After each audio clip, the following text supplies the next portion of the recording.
Hey, welcome back to the Be That Create That social channel. Trienne here, your high performance coach. And I'm actually really excited.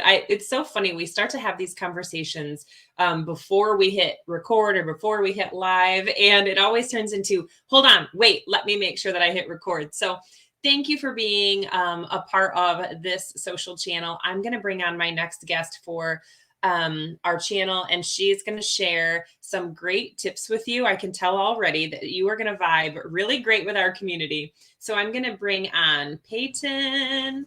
Hello. Hey, thank you for having me. I'm so excited to chat with you more today.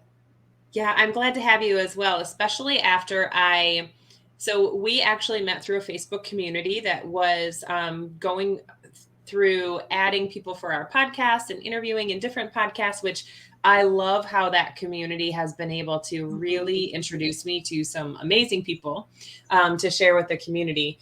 But then we connected through Instagram, and I went down the scroll hole today on your Instagram, I have to tell you. That's good. Hey, that's a good compliment. Yes. Yeah. I mean, everything. I was like, oh, look at that. Oh, look at that. And then, so love having you on for our interview series as well. Why don't you just kind of share with our community what it is that you love about what you do? What are you doing to make an impact out there? And let's just dive right in. Yeah, definitely. So I'm Payton. I'm a mom of two. I have a 3-year-old and a 1-year-old that I stay home with. So hopefully you do not hear them screaming at any point in the background. But I transitioned into coaching and into the online space from financial services a couple years ago. And what happened was I was doing all this own work, right? I was doing all this work on my own because being in the finance space, like you're not going to go to someone's home and tell them that they need to get their budget in line when like you're not doing that yourself, right? That's a huge integrity issue. So I was doing all this work around why I felt so crappy about money. I'm like, why is it like I wasn't poor. I grew up in a normal household. Like, why do I have all of this resistance and like trauma around money? So I started doing that work and I started noticing that the people I was serving in the financial space were struggling with the same thing, right? It wasn't a me issue, it was a society issue. And I started noticing, especially women in my same position, moms, women who wanted to make their business work, women who wanted to be home with their kids but still make money, they were struggling with a lot of the same things. Like, how do I adequately price my services? People are telling me charge my worth. I have no idea what that means. And I started noticing, the unworthiness that they felt around being paid, around looking at their finances, just so much avoidance going on. So that's when I kind of dipped my toe into the online space. And, then you have like endless conversations at your disposal, right? So I started having these conversations, and my goal originally was to come online and start doing my financial literacy services to stay-at-home moms and to women who were in business and in the same position as I was. And as this need kind of made itself known, that's when I started transitioning into the mindset portion. And it all just kind of unfolded really nicely because I'm naturally an empath. I've always been really interested in psychology and the brain and emotions and, what makes us who we are as people. So it all just kind of unfolded really nicely. And I started coaching on money mindset, right? And that is where I landed. And so now I have my own podcast, and my mission and my goal is to just completely change the conversations that we're having about money, because the kind of conversations that we're having those are building the beliefs, of our children, of younger people, of other people who are new to business. And so if we can change that conversation and start speaking really consciously about money, just like the conversation about parenting has turned really conscious, I think the same thing needs to happen with money. That conversation needs to turn in a more conscious way so that we can really understand that money is not just, money is just money. Money is just a piece of paper, right? It's Yeah, all the I have baggage. a little sticky note on my thing that says money's just energy. It's an exchange for your value. I mean, Yes. it's a flow, right? Yes, absolutely. And I find that a lot of people are mad at money, you know, and Mhm. money is not the issue. It's a deflection. So yeah, that's a little bit about me. That's a little bit about what I'm here to do. And it sounds like a really big feat every time that I say it out loud, but I'm still doing it. Right. One person at a time, Yeah, right? exactly. Yeah.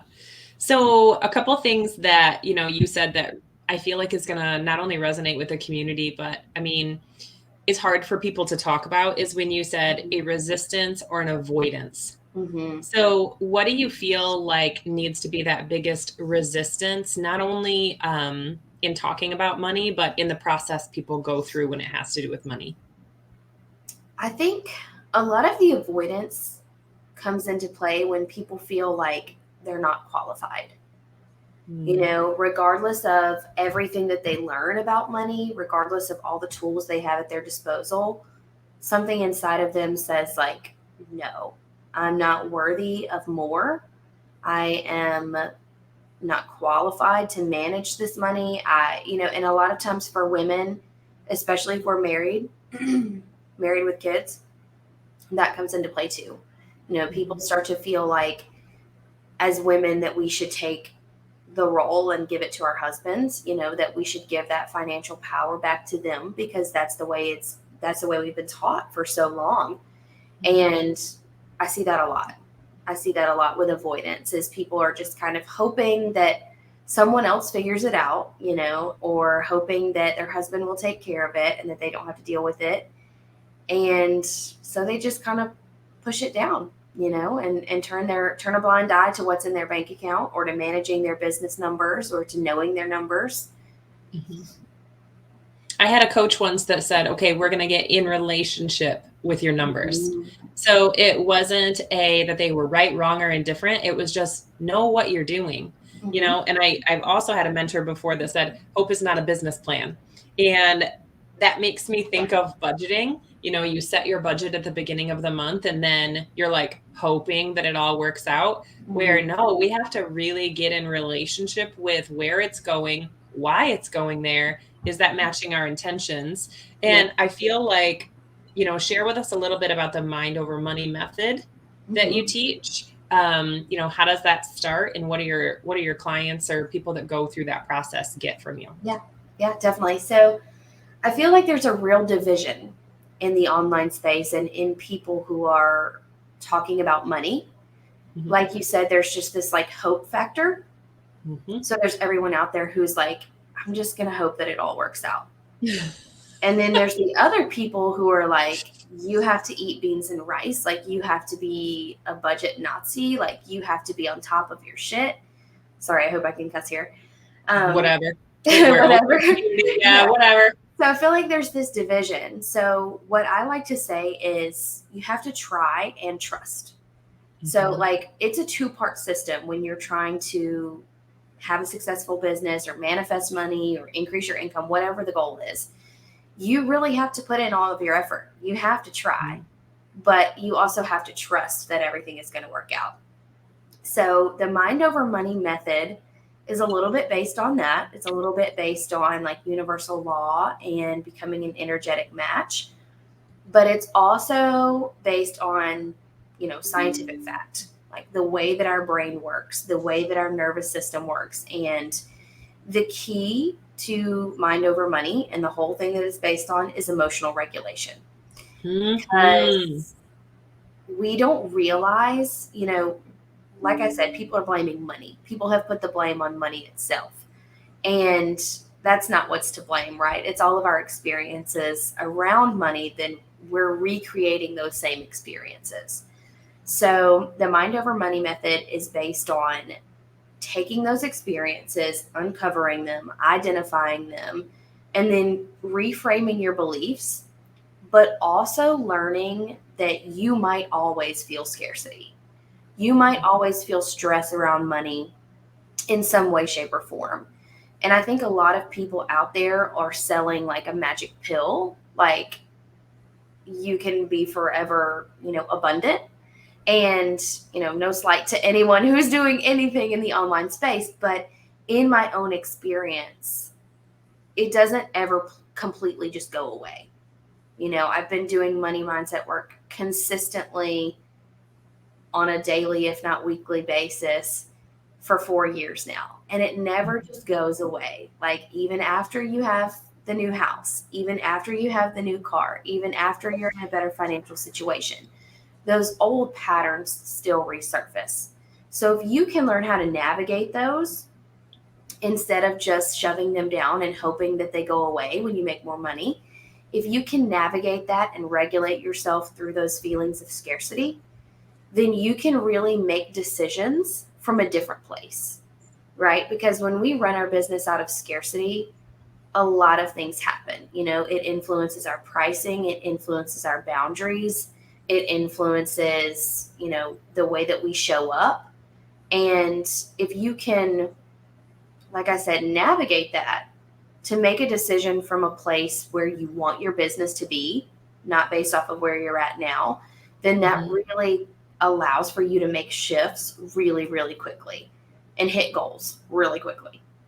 Yeah, like how do you go from where you're at right now to where you want to be? Isn't just hoping that that's going to happen. And it's interesting that you said manifesting, because some people, when they think of manifesting, they're like, well, I'm just going to put it on a vision board, or I'm just going to think about it and it's going to Yeah. happen. And I love that you throw in, oh no, friends, we have to take some action. There's actionable pieces that are part of this process. And for you, I know one of the things that you shared is you said, I work on this every day.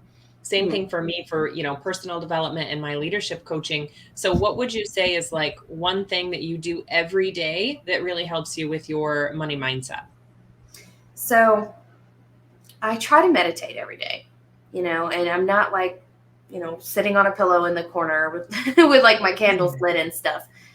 I really just try to check in with myself every single day. And a lot of times it's difficult because I have, like I said, a 3-year-old and a 1-year-old that are home with me. And so I really just have to utilize the time that I'm given to do what I can. So if that means journaling, great, if I have time for that. If that means checking in on one of my favorite books and, listening to something inspiring, great. But most of the time that just means checking in with myself at nap time. The girls are laying down and I'm laying down, and just closing your eyes and getting quiet and saying, where do I really want my day to go? Because if your day is driven by scarcity, you will know at the end of the day. You will lay down and you will say, oh my God, my main goal was to finish this, this, and this. And instead I, doom scrolled on my phone for an hour. I revived an old business. I decided to change my content strategy all of a sudden.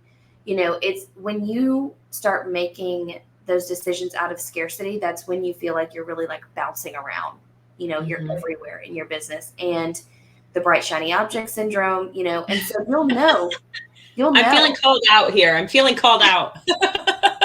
Yeah, you'll know at the end of the day if you've been feeling scarcity, because when you are running your business out of a place of abundance, that doesn't necessarily mean you lay down at the end of the day and say, wow, I made $5,000 today. I'm so abundant. That means that you lay down and you said, okay, I made decisions that are reflective of where I'm going. I stuck with what I said I was going to do. I kept promises to myself. I showed up for myself in a way that I said I was going to. And I stuck to my strategy. That's one of the hardest things, especially as online entrepreneurs. God, that was so hard for me at the beginning, like sticking to something, because every time you open your phone, there's something new. There's someone else that is telling you, this is what changed my business. And I think we can get a little caught up in that if we don't have that trust built with money. I think we can get really caught up in that because we're always looking for how we're going to make it work. And there's not one magic strategy that's going to make it work for everybody. It's really just sticking with it and working on your mindset at the same time. Well, I think we have to remember that who knows best? We know best. If we just listen to our intuition, listen to our gut, really pay attention to the patterns that are happening, what worked, what didn't. Okay, let's stick with the stuff that worked for just a little bit longer. And and see where we can take this.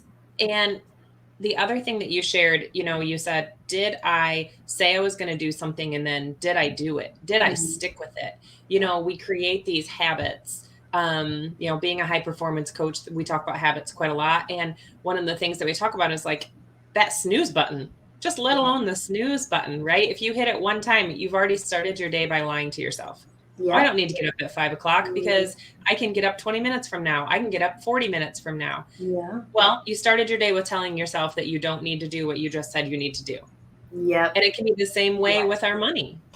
Yeah. And I think that's really profound because a lot of times people will tell you you need to get up early, to have a successful business. And it's like it's not actually about getting up early. It's about, did you keep that promise to yourself? What kind of precedent did you set for your day and being the leader of your day? Mm-hmm. And we talk about morning routine quite a lot. I have a 21-day program called Morning Rush that we've done a number of times. It's one of our favorite programs. And in that, I say, okay, I'm going to help you create your own morning routine. However, if you need to take the word morning out of it and you just Yeah. pick 4 solid things that you do every day that is going to move you forward and you Yeah. stick to that shit, you will Mm-hmm. see so much action moving forward and so many of those things that you wanted to happen coming into your life. Yeah. And it's basically you just taking the opportunity to say you're going to do something, commit to doing it and do it. So Yeah. you're proving to yourself over and over habitually that Mm-hmm. you're going to do what you say you're going to do. Yeah. And build that trust within yourself. And that's, for me, it's crazy how everything is also intertwined, Everything. because when you're building the trust within yourself, like you're building the trust within yourself that you're going to create financial independence. Mm-hmm. It can be brought back to money just like anything else. Right. Where do you feel like your vision is taking you? Before we got on this, we talked a little bit about a networking group that you're working with. Mhm. Be that, create that. Actually, the title for me came from, I was listening to a podcast and a lady was saying, like, if you don't have something in your area, create that. If Yeah. you want to be a certain type of person, whether it's Mhm. in the community or it's in your job or it's a certain kind of parent, certain kind of relationship, then just be that. And eventually it's going to come into that fruition for you. So you sharing about the network group kind of reminded me of that. If it's not there, create it, right? Yeah. So why don't you share with our group how you started that, what that looks like for you, and maybe where your vision's taking you for that? Yeah, absolutely. So I wanted to start a networking group about a year and a half ago. And then I had my second daughter, and Mm-hmm. it all just kind of like went up in the air. And excuse me, it was just too much at once. Mm-hmm. So, circle back to a year later, I actually came across a post in the Gold Digger podcast group of someone who was looking for chapter directors in their area for networking groups. So, we got together and I ended up starting a chapter in my town. It's called Business and Bubbly. So someone else founded it. And then we're kind of branching off across the nation. And so it really kind of felt like, I can either circle back and do this thing on my own, Mm-hmm. or I can link arms with all these other people who are already doing it. And it kind of felt like getting in on the ground floor of something really great. So I went for it. And it's been a great way to get my name out there and get what I do out there. Because a lot of times people don't really know, you say money mindset mentor or money mindset coach, and they're like, I don't know what that is. Like people Mm-hmm. aren't even aware. Even my husband, I talk about it all the time. And still, he still stands by his statement that there's no market for that. And That's I'm like, crazy to me. well, Crazy. Because people are becoming more and more aware of like the importance of our mindset, I feel like on a daily basis. Like yeah, we're inundated with why it's important at this point. yeah, absolutely. And I think that all just depends on what space you're in. Mm-hmm. Like he has a 9 to 5, and then he's also a real estate agent. So he's in a completely different world than I am on a daily basis.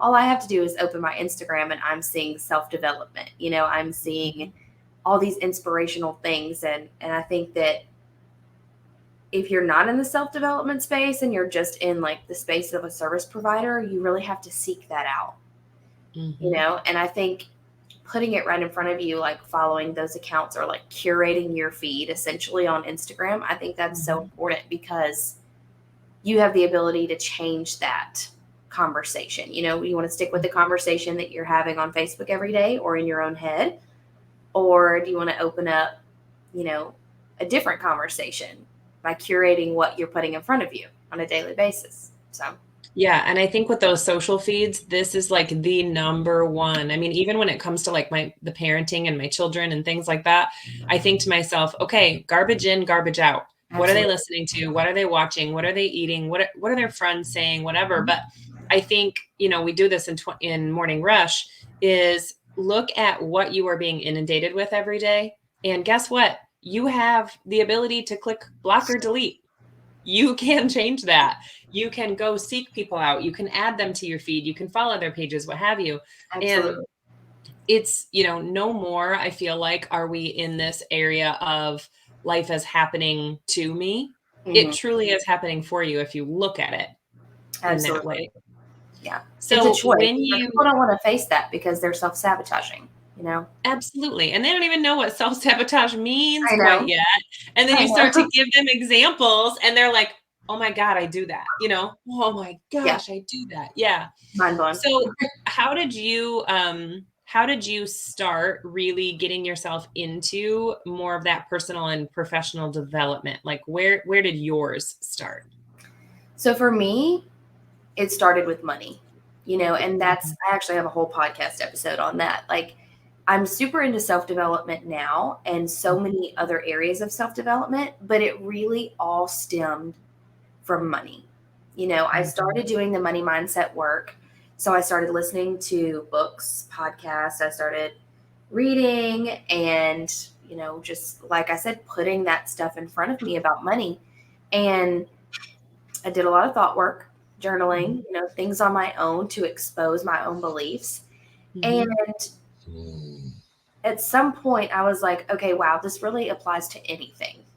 How I feel about social media is inundated by my own beliefs. How I feel about parenting, how I feel about money, how I feel about business, everything is driven by my own thoughts and feelings. So once I started realizing that, that's when I really started dipping into self-development as a whole and just really got, super obsessed with it, honestly. I would agree. My sister one time, I had like a 30-minute commute at the time. And my sister, I was in a dark place. It was after I had my second child and I just was not handling life and stuff and things well. Right. So she says, well, have you ever thought about listening to podcasts? And I'm like, I don't even know what a podcast is. This is 2015. I have no idea what's going on. And so she sends me a couple and I'm like, well, where do you get this? And she said, they're free on your phone. You just have to click this little app. And you're like, what? Yeah. So I clicked the app and my first one that I started listening to was Lori Harder's Earn Your Happy. And man, I was hooked from then on out. I listened to him while I was gardening. I listened while I'm in the shower. I listened like every moment that I could. I was like, give me all the good stuff because it started to flood out some of those negative thoughts. And I could not believe the power of what was coming in. And then I started kind of spewing the things I was hearing. And it was almost at first I was like, oh my gosh, did I just say that? Yep. Yeah, it really is kind of like surreal when you first start saying things. And I think something that stops a lot of people is they get to that point, where we both did, where we start realizing that we are, like you said, spewing these things back out.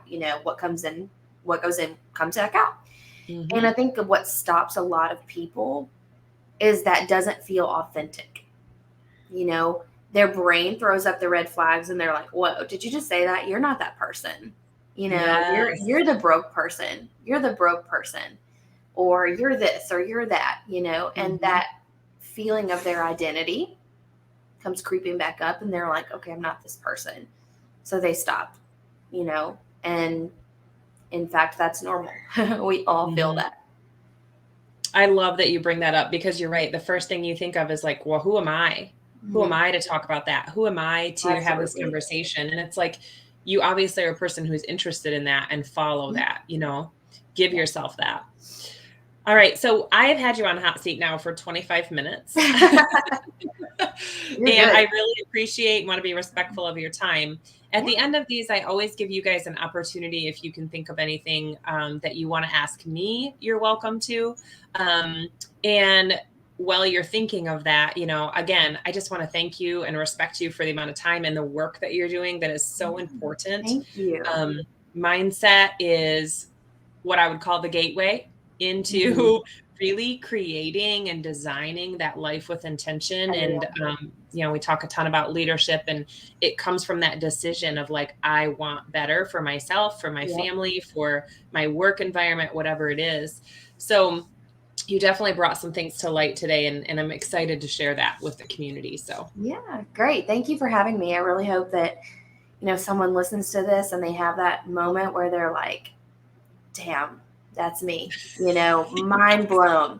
That's my hope for everything that I interview on. If I could just give somebody that aha moment that I had, that's my goal.